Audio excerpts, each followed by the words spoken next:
é com mais tiaza, é com mais tiaza. Easy kwa fanzamba, natamla lario zai. easy kwa fanzambo, Zai la lachmanjario. Simila tetek zao, pano yunina.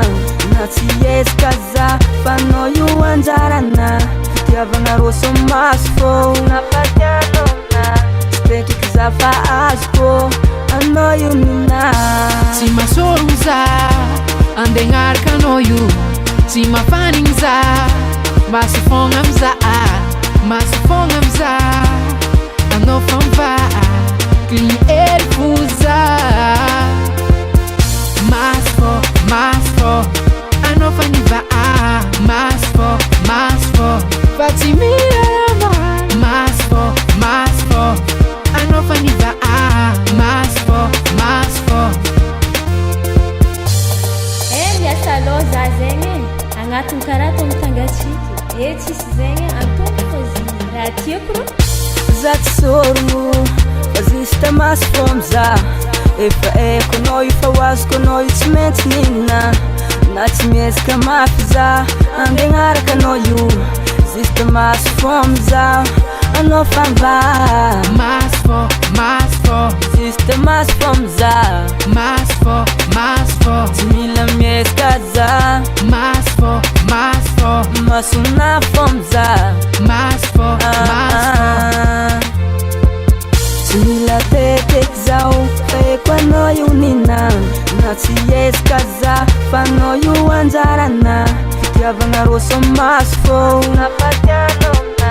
Tsy tekiky za fa azoko, anao io nina. Si masorunza, andengarka anao io, si mafaninza, masifongamza, anao fanva, clean air fuza,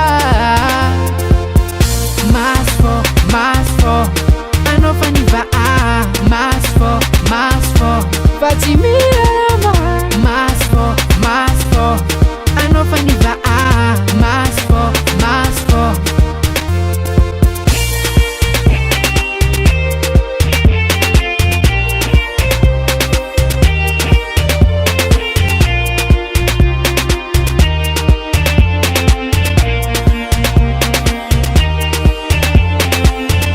Si masorunza, andengarka anao io, si mafaninza, masifongamza,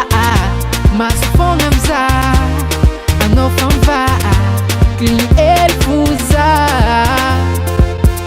masfo, anao faniva, masfo, fatimira masfo, anao faniva, masfo.